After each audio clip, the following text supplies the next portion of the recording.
आइए एक कहानी जिसका सारांश है बारिश का कहर।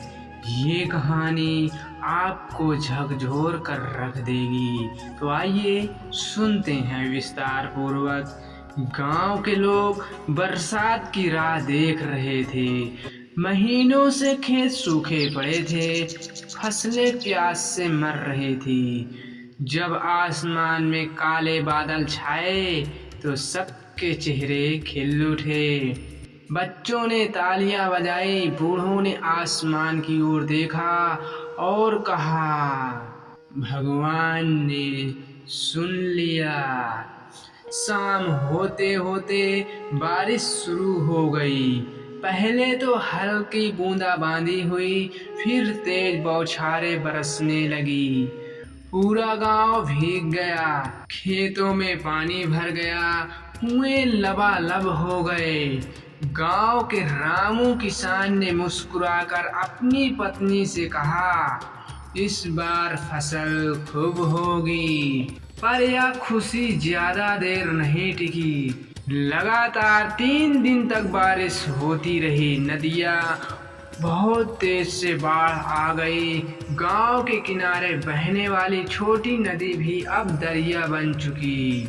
चौथे दिन शाम को गांव का पुल टूट गया, बिजली चली गई और गांव अंधेरे से डूब गया।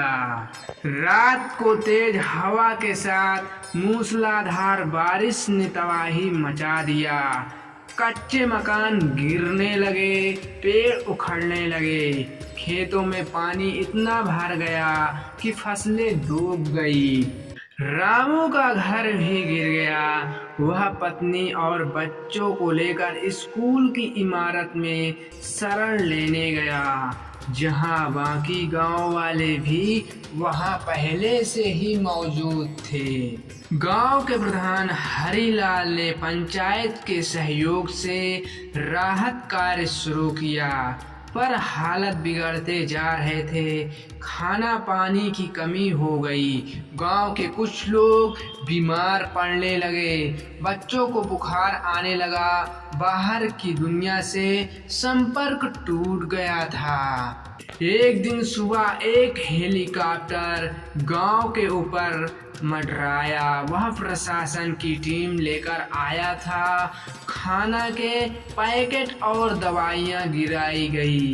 गांव वालों ने राहत की सांस ली, लेकिन मुश्किलें अभी खत्म नहीं हुआ। जिसके घर बह गए थे वह असहाय हो गए थे, बेघर हो गए थे। जब बारिश थमी, लेकिन तब तक बहुत कुछ बर्बाद हो चुका था। स्कूल में रहने वाले लोग अब टीन की झोपड़ियों में रहने लगे। खेतों में कीचड़ ही कीचड़ था। रामू खेत पर गया तो यह देखकर उसकी आंखें भर आई। ना फसल बची, ना उम्मीद। पर गांव वाले हार मानने वालों में नहीं थे। धीरे धीरे उन्होंने फिर से खेतों को साफ किया, घरों को दोबारा बनाया।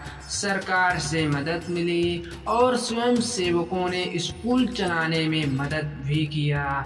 रामू ने फिर से बीज बो दिया और उम्मीद की अगली बारिश रहम दिल होगी।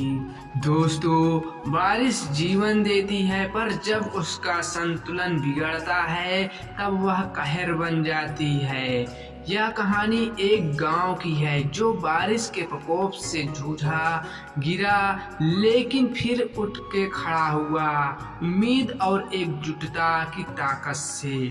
ये कहानी यदि आपको अच्छी लगी, चैनल को सब्सक्राइब जरूर करें। धन्यवाद।